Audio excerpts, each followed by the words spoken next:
सर्व सेवक सेविका बाळगोपाळ या सर्वांना माझा नमस्कार। आणि आजच्या ज्या कार्यक्रमाचे सूत्रसंचालन करत आहेत असे आमचे मित्र भुयार येथील मार्गदर्शक दिलेशजी वाणी साहेबांना माझा नमस्कार।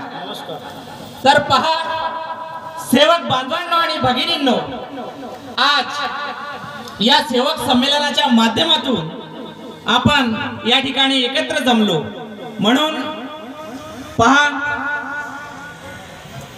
मार्गतत्व शब्द नियमांनी सजला, मार्गतत्व शब्द नियमांनी सजला आभाडी आहे नतमस्तक त्या परमेश्वराच्या चरणी ज्यांनी मानव धर्म घडवला आहे, ज्यांनी मानव धर्म घडवला आहे। तर आज महान त्यागी बाबा जुमदेवजींनी या मानव धर्म घडवून या देशातील जगातील कितीतरी दुखी कष्टी गोर गरीब मानवाला अंधकारातून प्रकाशाकडे नेले। बाबांच्या परिवारावर दुःख होते, बाबांच्या परिवारावर भूताटकी होती। बाबांनी आपल्या परिवारातील दुःखदारी दूर केली आणि बाबा एवढ्यावर थांबले नाही। बाबांना असं वाटलं की माझ्या परिवारातील दुःख दूर झाले, याच्यात काही नवल नाही आणि या देशातील कितीतरी दुःखी मानव आहेत, याला अंधकारातून प्रकाशाकडे कसं नेता येईल। म्हणून बाबांनी 26 नोव्हेंबर 1945 ला या भगवंताच्या विधीला सुरुवात केली। आणि कालचा दिवस 6 जानेवारी या दिवशी बाबांनी या विधीला 41 दिवसाचा जो विधी केला आणि या 6 जानेवारी 1946 ला साखरेचा प्रसाद देऊन त्याची समाप्ती केली। तो कालचा ऐतिहासिक दिवस होता। आणि 25 ऑगस्ट 1948 ला एका भगवंताची प्राप्ती झाली आणि 1949 साली त्या पचमढीच्या पावन पर्वावर त्या मानव धर्माचा ज्या ठिकाणी उगम झाला, त्या फरवरी महिन्यामध्ये 3ऱ्या आठवड्यामध्ये महान त्यागी बाबा जुमदेवजींनी मानव धर्माची स्थापना केली। मग मानव धर्माची स्थापना करण्याचा उद्देश काय? मानव धर्म म्हणजे काय? मानव धर्म म्हणजे मानवानी माणसाशी माणसाप्रमाणे वागणे, बरोबर आहे ना? मानव धर्माची डेफिनेशन, व्याख्या हीच आहे, मानवाने माणसाशी माणसाप्रमाणे वागणे। हेच आपल्याला मानवतेचे कार्य या महान त्यागी बाबा जुमदेवजींनी शिकवलं। आणि पहा, एक छोटासा उदाहरण अनुभव तुम्हाला सांगतो। महान त्यागी बाबा जुमदेवजी 1949 साली त्या पचमढी मध्य प्रदेशामध्ये होशंगाबाद जिल्हा पचमढी तालुका या ठिकाणी दौऱ्यावर गेले होते। त्याचप्रमाणे आपल्या मंडळाचे अध्यक्ष साहेब यांच्या नेतृत्वात आम्ही सुद्धा 24 मे 2024 ला पचमढीच्या दौऱ्यावर गेलो होतो। आणि तिथे पहा आम्हाला कसे अनुभव घडला, तो अनुभव मी तुमच्या समोर सादर करतो। तर पहा, बाबा ज्याप्रमाणे 5 सेवक घेऊन त्या पचमढीच्या दौऱ्यावर गेले होते, त्याचप्रमाणे आपले मंडळाचे अध्यक्ष साहेब, संचालक साहेब, उपाध्यक्ष साहेब, कोषाध्यक्ष साहेब, समस्त संचालक मंडळ आमच्या सोबत होता, मार्गदर्शक मंडळी होते आणि सेवक सेविका बाळगोपाळ असं आम्ही 75 ते 80 लोक त्या पचमढीच्या दौऱ्यावर निघालो। 24 तारीख 5व्या महिन्यातली होती, उन्हाळ्याचे दिवस होते। जेव्हा आम्ही साहेबांच्या घरून निघालो, भेंडारकर साहेबांची ट्रॅव्हल्स होती 35 सीटर आणि आमच्या 3 पर्सनल गाड्या होत्या। अशा आमच्या 4 गाड्या पचमढीला जाण्यासाठी निघाल्या। छिंदवाड्यामध्ये आम्ही पोहोचलो। छिंदवाड्यामध्ये तिथले मार्गदर्शक मंडळी, तिथले सेवक मंडळी सर्व तिथे उपस्थित होते। त्यांनी आमचं स्वागत केलं, आम्ही तिथे विश्रांती केली, आमचा अल्पहाराचा कार्यक्रम त्यांनी घेतला आणि पुढील प्रवास आम्ही तिथे थांबून पुढील प्रवासासाठी निघालो आणि पचमढीला आम्ही तिथे पोहोचलो।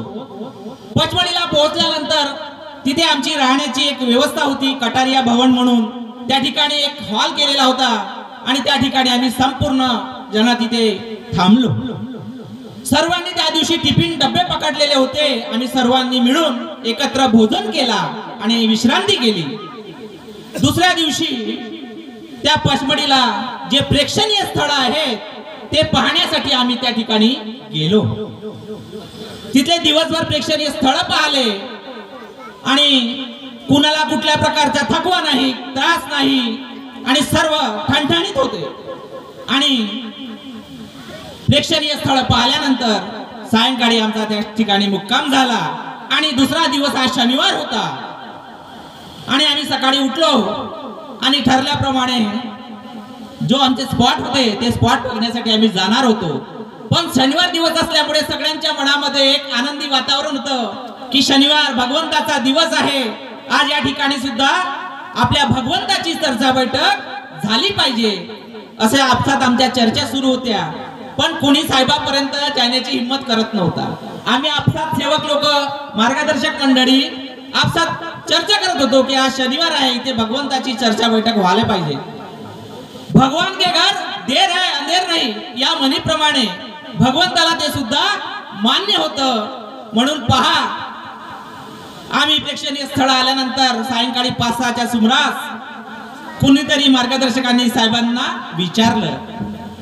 काही सेवकांचं म्हणणं होतं की या ठिकाणी भगवंताची प्रतिमा नाही, या ठिकाणी चर्चा बैठक कशी घ्यायची. पहा, काही सेवक काय म्हणाले, या ठिकाणी भगवंताची प्रतिमा नाही. मग आपल्याला परमेश्वराची ओळख झाली का हो? झाली का मला सांगा. म्हणून मला म्हणावंसं वाटते, सर्वपरी व्यापक माझा भगवंत आहे रे, सर्वपरी व्यापक माझा भगवंत आहे रे, कुठे शोधसी मानवा भगवंत मानवात पहा रे. मग कुठं पाहतो आपण? कुठं पाहतो सांगा? मंदिरामध्ये, फोटोमध्ये, का दगडामध्ये, का त्या मंगळ कशाला बाबांच्या पादुका ठेवल्या त्या पादुकामध्ये पाहतो. मग आपल्याला परमेश्वराची ओळख झाली का? अरे साधा उदाहरण आहे, तुम्ही परमेश्वर पाहिला का? भगवंत तुम्हाला दिसला का? काय दिसले मग तुम्हाला? गुण दिसले. तर पहा, सकाळी आपण सगळे जण काय घेतो? चहा घेतो, बरोबर आहे सेवकीनताई, बरोबर आहे का? चहा घेतो. मग चहाची चव कशी आहे? चहाची चव गोड आहे.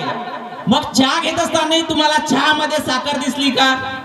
नाही दिसली. मग काय दिसले? साखरेचे गुण दिसले. त्याचप्रमाणे या मानव धर्मामध्ये सुद्धा या दैवी शक्तीचे गुण दिसतात. निर्गुण निराकार, सद्गुण साकार असा तो परमेश्वर आहे. तो दिसतो का आपल्याला? नाही दिसत. त्याचप्रमाणे साहेबांच्या मुखातून शब्द निघाले की भगवंत आपल्या जवळ आहे, 24 तास आहे. परमेश्वराची ओळख बाबांनी आपल्याला आपल्या आत्म्यात करून दिली आहे. बरोबर आहे ना? तुझं आहे तुझं पाशी तरी तू भुल्लाशी या म्हणीप्रमाणे मैं 24 घंटे तेरे पास हूं, जिस पल छूट जाऊंगा तेरा शरीर वृद्ध हो जाएगा. बरोबर आहे ना? साहेबांनी सुद्धा आम्हाला होकार दिला आणि पहा, तिथे एका भगवंताची चर्चा बैठकीला सुरुवात झाली आणि सुंदर असे मार्गदर्शन झाले. असं तिथलं वातावरण, असं मनाला प्रफुल्लित करणारं वातावरण त्या ठिकाणी निर्माण झालं होतं. कारण की भगवंताचे गुण आणि भगवंताचे कार्य, तर दैवी शक्ती तिथे उपस्थित राहते. आपण म्हणतो ना, आज या ठिकाणी म्हटलं मी, भगवान बाबा हनुमानजी उपस्थित आहेत, महान त्यागी बाबा जुमदेवजी उपस्थित आहेत. बरोबर आहे ना? मग दैवी शक्ती उपस्थित आहे. मग तुम्ही या ठिकाणी बसल्या ना, मग कोणाच्या निगराणीमध्ये बसल्या? परमेश्वराच्या. आपण एखाद्या आश्रमला जातो, आपल्या मौदा किंवा आपल्या वर्धमान नगरच्या भवनात जातो, एखाद्या मॉल मध्ये जातो, एखाद्या हॉस्पिटलला जातो, तर तिथे सीसीटीव्ही कॅमेरे लागले असतात. बरोबर आहे ना? तिथे काय लिहिलं असते? पाटी लागलेली असते की आप सीसीटीव्ही कॅमेरे के निगरानी में हो. मग आपण या भगवत कार्यात जातो, भगवंताच्या सत्संगात जातो, हवन कार्यात जातो, सेवक संमेलनात जातो. मग आपण कुणाच्या निगराणीत आहोत? भगवंताच्या निगराणीत आहोत. मग या ठिकाणी आपण बसलो, कशासाठी बसलो आहो?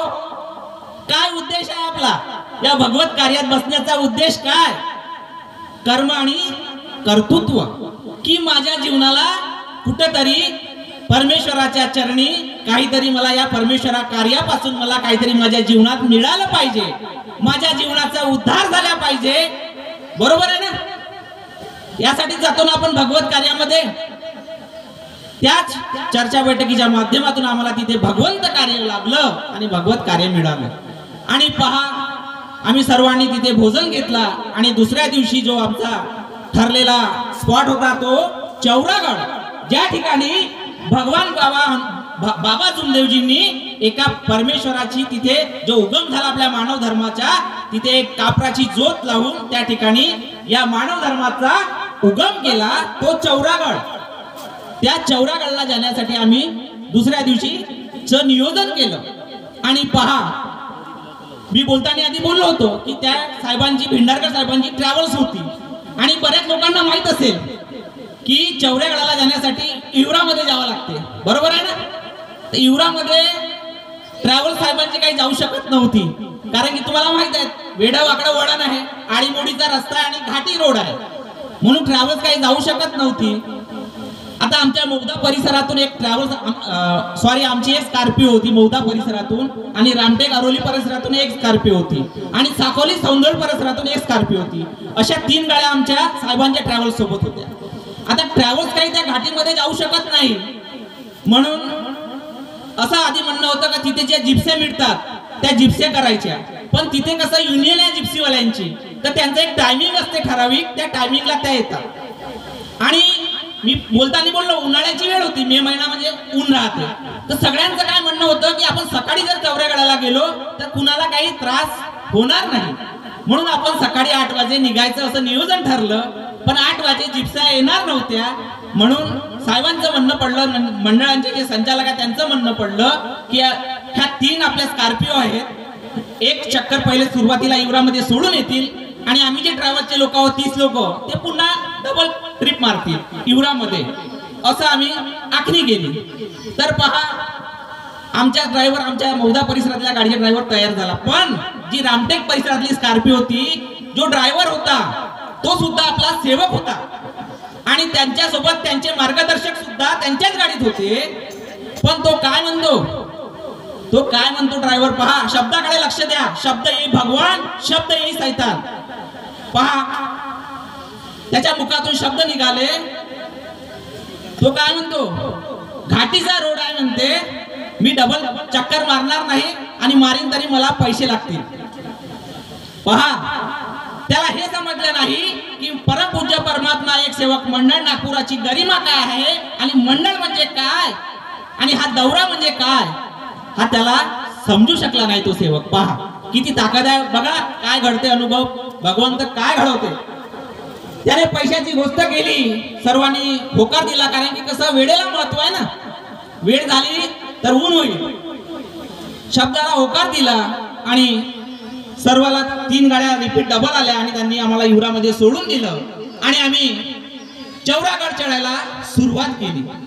चौरागड चढायला जेव्हा सुरुवात केली, बाबांचे भजन, प्रणाम, जयघोष असं करत करत आम्ही चौरागडला चढायला सुरुवात केली. जेव्हा आम्ही चौरागडाच्या पहिला जो पायथा असतो त्या पायथ्याला, आता आपण अनेक मध्ये असताना गेले असाल तर तिथे जेव्हा पायथ्याला आपण चढतो तेव्हा तिथे नारळ, कोणी खोबरा वगैरे ठेवतात, प्रसाद नाही का, कोणी पैसे ठेवतात. तर तिथे जेव्हा आम्ही गेलो तिथे कसं मंदिरासारखं होतं आणि तिथे बरेचसे प्रसाद ठेवलेली होती खोबऱ्याची, काही चिल्लर पैसे ठेवलेले होते. तर त्या ठिकाणी आम्ही जेव्हा पोहोचलो तेव्हा साहेबांची लक्ष त्या खोबऱ्याकडे गेले. आम्ही तिथला साहेबांना म्हटलं, तुम्ही खोबरं खाऊन टाका आणि ते चिल्लर पैसे सुद्धा पकडा. शेवकानी खोबराही खाल्ला तो आणि ते चिल्लर पैसे सौंदळ येथील दिनेशजी गहाणे याने ते पैसे आपल्या खिशात ठेवले. पहा, आणि त्या ठिकाणी एक त्याला काय म्हणू आपण, कधी ना म्हणजे येणारा असा व्यक्ती, जसा बाबांना भेटला होता मानव धर्माच्या, जेव्हा त्यांनी माहिती दिली, कधी न येणारा अनोळखी व्यक्ती, त्याप्रमाणे आम्हाला त्या ठिकाणी एक बहुरूपी हनुमानजीच्या रूपामध्ये त्या ठिकाणी आमच्या समोर आला आणि तो सुद्धा आमच्या सोबत समोर त्या चौरागडावर चढू लागला. तो बहुरूपी हनुमानजीच्या रूपामध्ये. पहा, आणि ते दिनेश दादा गहाणेने ते पैसे ठेवले खिशामध्ये आणि आम्ही चौरागडावर पोहोचलो. चौरागडावर पोहोचलो तिथे सर्व आम्ही मंदिर बघितला. बाबांच्या मार्गदर्शनाप्रमाणे जे मंदिरात मानवाने बनवली होती कला ते बघितली आणि सर्व आम्ही चौरागड फिरलो. आणि जेव्हा खाली उतरलो तेव्हा पहा काय चमत्कार साक्षात्कार घडला. या मार्गात चमत्कार नाही घडत तर साक्षात्कार घडतात. मदनकर साहेब आमच्या सोबत होते. आम्हाला वेळोवेळी साहेब मार्गदर्शन करत होते. ज्या गोष्टी आम्हाला माहित नव्हत्या त्या गोष्टी साहेबांच्या मुखातून निघत होत्या आणि आम्हाला त्यांचं ज्ञानामृत त्यांच्या माध्यमातून आम्हाला मिळत होतं. कसा चौरागड आला आणि कसा आम्ही चौरागडावरून खाली उतरलो हे आम्हाला कळलं सुद्धा नाही. कुठल्याच प्रकारच्या कोणाला थकवा नाही, कोणाला त्रास नाही. आणि पहा जेव्हा आम्ही खाली उतरलो आणि जेव्हा जिथून आम्ही खोबऱ्याचा प्रसाद आणि पैसे उचलले होते त्याच ठिकाणी एक साक्षात्कार घडला. एक मुलगा होता 5-7 वर्षाचा. आता तुम्हाला माहित आहे चौरागडाचा रस्ता कसा असते, कुठं खाल कुठं उच चढ उतार. तर तो मुलगा त्या ठिकाणून खाली पडला, पाय घसरला आणि तो खाली पडला. तर पहा त्याला जखमा झाल्या, इजा झाली. त्याच्या नाकातून रक्त व्हायला लागला. नाकाला सुद्धा त्याच्या लागलेलं होतं. नाकातून त्याच्या रक्ताची धार लागली आणि काही त्याला खरचटलं, घसाटे वगैरे लागले. साहेबांच्या मुखातून शब्द निघाला, अरे दिनेश दादा म्हणते ते पैसे तू उचलले होते ते पैसे म्हणते त्या मुलाला देऊन टाक म्हणते. पहा सांगण्याचं तात्पर्य हेच की महानत्यागी बाबा जुमदेवजी जेव्हा दौऱ्यावर गेले होते आणि गडावर चढत असताना त्या गडाच्या पायथ्याशी ती बाई 4 मुलाला, तिच्या 4 मुलाला ताप होते आणि ती मदतीसाठी सारखी रडत होती. पण तिच्याकडे कोणी लक्ष देत नव्हता. लोक गडाच्या चढण्या उतरण्याच्या धुंदीत होते. त्याचप्रमाणे बाबाने त्या रम्माळजीला आदेश केला का त्या बाईला रडण्याचे कारण विचारा. आणि रम्माळजीने त्या बाईला रडण्याचे कारण विचारले आणि बाबाने त्या रम्माळजीला आदेश दिला की त्या मुलांच्या गालावर थापड मारा. थापड मारल्याबरोबर त्याचा ताप गेला आणि मुलं ठणठणीत झाले. त्याचप्रमाणे साहेबांनी म्हटलं दिनेश दादाला ते पैसे तुम्ही देऊन टाका त्या मुलाला. जसे दिनेश दादाने त्या मुलाला पैसे दिले तर त्या मुलाच्या रक्तातून येणारा रक्त बंद झाला. केवढा मोठा हो साक्षात्कार.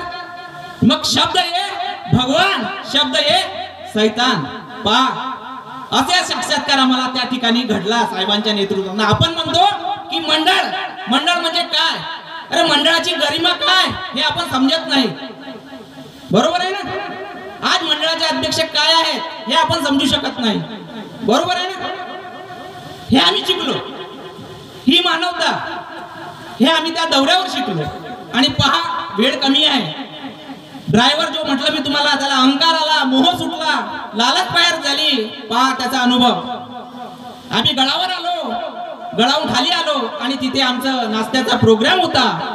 तिथे आम्ही सर्वांनी नाश्ता घेतला आणि पहा आम्ही जवळजवळ 3 ते 4 दिवस आमचे झाले होते त्या दौऱ्यावर. आणि आम्हाला आमच्या ड्रायव्हरला घरी येण्याची खूप घाई होती. आता जो रामटेक परिसर ड्रायव्हर त्याला जास्तच घाई होती. तो का म्हणतो आपल्या मार्गदर्शक साहेबाला आणि आपल्या गाडीतल्या लोकांना, तिथे मार्गदर्शकच लोक होते त्यांच्या गाडीत. साहेब म्हणते आपले दिवस झालेले आहेत कंप्लीट, म्हणते आपल्याला गावाकडे जावं लागेल. म्हणते मला उद्या शेगाव शिर्डीची ऑर्डर आहे म्हणते. आणि साहेबांची इच्छा अशी होती की तुम्ही आमच्या सोबत आले, आता सोबत चला. कारण की आमचे सर्व स्पॉट झाले होते. तर शेवटचा एक चहा पाणी गाव आहे, तिथे गरम पाण्याचा एक कुंड आहे, तो कुंड बघायचा होता फक्त साहेबांसोबत आम्हाला. चहा पाणी हनुमटी हा, तर तो आम्हाला बघायचा होता. तर साहेबांची इच्छा होती की तुम्ही आमच्या सोबत जसे आले तसे सोबत चला. आता त्या ड्रायव्हरनी का केलं, आमच्या ड्रायव्हरची कानफुकी केली. ड्रायव्हर बरोबर जमवलं त्यांनी. तर आमच्या ड्रायव्हर का म्हणते डॉक्टर साहेब तुम्हाला चालावं लागते म्हणते, कारण की माझ्या सुद्धा ऑर्डर आहे म्हणते. पाहतो आमच्यासोबत खोटं बोलायला लागला. मग आमच्या कसं नाही इलाज. आता कसं जेव्हा आम्ही दौऱ्यावर निघालो त्याला आम्ही सांगितलं होतं 3-4 दिवस लागतील, कारण की आम्हाला माहित नव्हतं, कारण की आम्ही साहेबासोबत जात होतो. 1 दिवस मागे पुढे होऊ शकते असं आम्ही त्याला बोललो होतो. तर पहा तो ड्रायव्हर म्हणते नाही म्हणते आपल्याला आजच निघावं लागेल म्हणते. आम्ही साहेबाकडे गेलो साहेबाला सांगण्यासाठी. आमची हिंमत होत नव्हती साहेबाला सांगायची, पण मोठ्या मुश्किलनं आम्ही गेलो. साहेब म्हणते तुम्हाला हा स्पॉट करून घ्या म्हणते, आणि साहेबाच्या मुखातून शब्द निघाले. पहा साहेब का म्हणते, गाडी घोड्याचं काम आहे म्हणते, काही कमी झाला जास्त झाला तर वेळ तेवढंच होईल म्हणते. पहा शब्दाकडे लक्ष द्या. काय म्हणतात साहेब, गाडी घोड्याचं काम आहे, काही गाडीला कमी झाला जास्त झाला तर वेळ तेवढाच होईल. पण आम्ही साहेबाचा शब्द मोडला. आम्ही शब्द काय हे आम्ही चुकी केली त्या ठिकाणी. पहा शब्दाकडे लक्ष द्या. शब्दामध्ये आम्ही फसलो साहेबांच्या. आणि पहा आम्ही तिथून नमस्कार ठोकला सर्वांना. रामटेक परिसरातील गाडी समोर निघाली, त्यांच्या मागोमाग आमची गाडी आणि आमच्या मागोमाग सौंदडवरली गाडी. तिन्ही गाड्या आम्ही सोबत निघालो. फक्त साहेबांची गाडी त्या ठिकाणी थांबली. पहा पचमढी ते जी घाटी आहे आपण मटकुली, पहा मटकुली पर्यंत आम्ही आलो. आणि पहा जी समोरची गाडी होती, जो ड्रायव्हर ज्याला अहंकार आला होता, राग निर्माण झाला होता, त्याचीच गाडी पंक्चर झाली. पहा 10 ते 15 किलोमीटर त्या घाटीमध्ये त्याची गाडी पंक्चर झाली. मग आता स्टेपनी होती, स्टेपनी लावली. त्याला आम्ही म्हटलं तू स्टेपनी लाव आणि आम्ही थांबतो समोर. लावली स्टेपनी, त्याने आला समोर निघाला प्रवासासाठी. फोन केला, आम्ही निघालो म्हणते. म्हटलं ठीक आहे चला या. पहा अजून 10-12 किलोमीटर नाही जात तर अजून तीच गाडी डबल पंक्चर झाली. पहा पहा केवढं मोठं भगवंताला काय घडवायचं होतं. शब्द आम्ही शब्द मोडला साहेबांच्या. तर पहा डबल तीच गाडी पंक्चर झाली, दुसरा टायर पंक्चर झाला. मग आता स्टेपनी लावली होती पहिलेच, मग आता स्टेपनी पण नाही झाली ना फजी ती. मग आता स्टेपनी नाही, मग इकडून तिकडून जुगाड बनवला.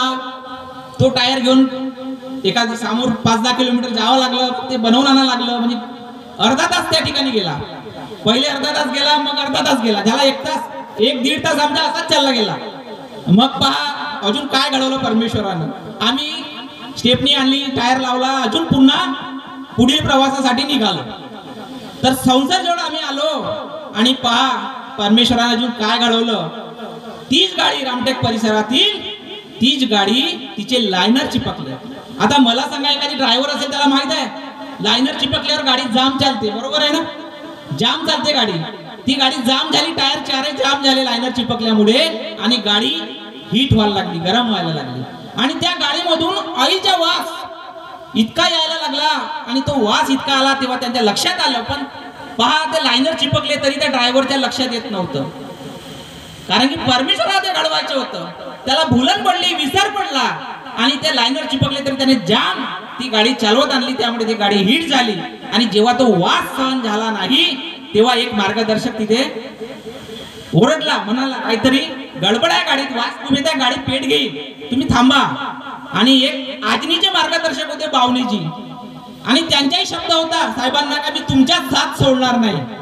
पण त्याने साथ सोडला होता साहेबांच्या. पहा आणि त्या मार्गदर्शकाला उलट्या सुरू झाल्या त्याच ठिकाणी. पहा त्याच वेळेस आता माझी गाडी समोर होती, मला फोन केला, डॉक्टर साहेब तुम्ही थांबा. आता माझ्याकडे मी फर्स्ट एडचं सामान घेऊन गेलो होतो. उलटी, कुणाला लूज मोशन वगैरे काही नाही का, फिवर, दुखणं, अशा गोळ्या इंजेक्शन घेऊन गेलो होतो. त्यांना माहित होतं. त्यांनी मला फोन केला आणि माझी गाडी थांबायला लावली का सेवक भाऊ बावणे आजनीचे मार्गदर्शक यांना उलट्या सुरू झाल्या, तुम्ही थांबा म्हणे. आम्ही थांबलो. त्यांना इंजेक्शन सुद्धा लावला आम्ही तिथे, उलटीच्या इंजेक्शन लावला, औषधी दिली. आणि पहा जेव्हा त्या ड्रायव्हरच्या सुद्धा चूक लक्षात आली, किंवा ती गाडी त्याने वर्कशॉपला लावली. आता तिथे गाडी हिट झाल्यामुळे बरेचसे काही लोक जमा झाले आजूबाजूचे, आणि त्यांनी सांगितलं इथे एक वर्कशॉप आहे गाडीचा, तिथे तुम्ही दाखवून द्या मेकॅनिकला गाडी. त्या वर्कशॉपला नेली संसारला गाडी, आणि त्याने त्या मेकॅनिकने त्या गाडी चेक केली. आणि त्या गाडी चेक केल्यानंतर तो म्हणते या गाडीमध्ये काहीच प्रॉब्लेम नाही. पहा दैवी शक्ती. तो मेकॅनिक काय म्हणते या गाडीमध्ये काहीच प्रॉब्लेम नाही. गाडीचे लायनर चिपकले होते, गाडी हिट होत होती.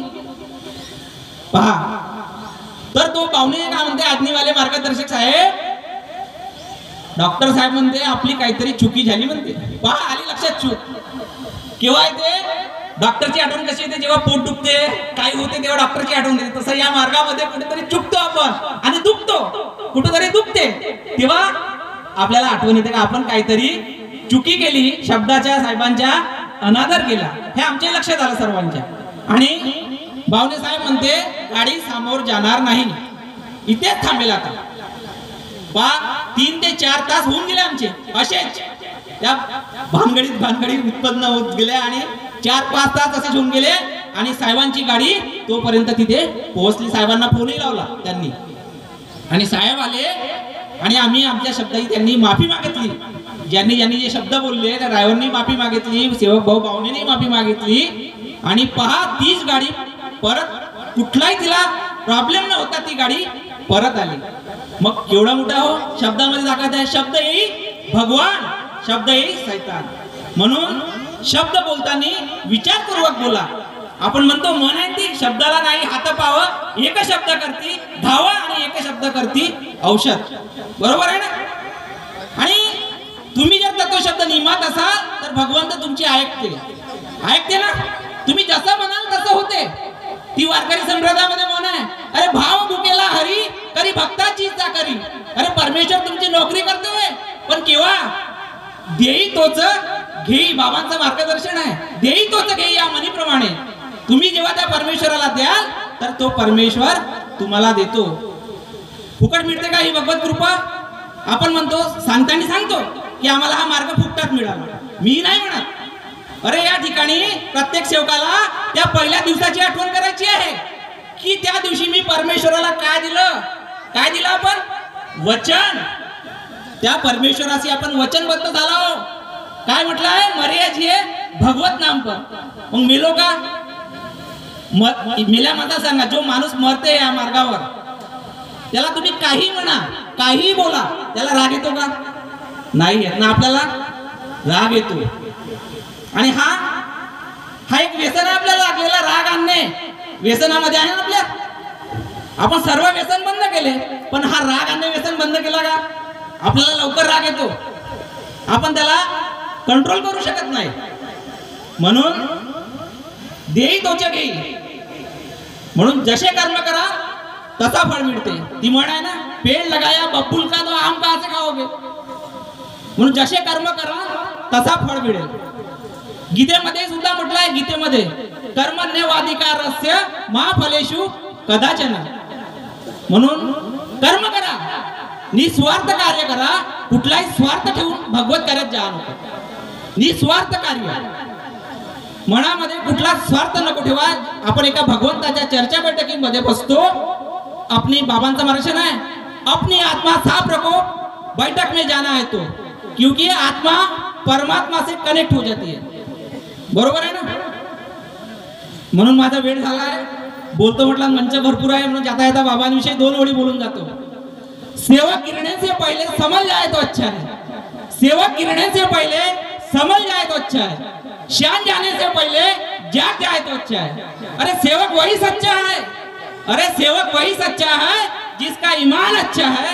हर कोई कहता ये बाबा जुमदेव जी का बच्चा है, ये बाबा जुमदेव जी का बच्चा है. नमस्कार नमस्कार नमस्कार.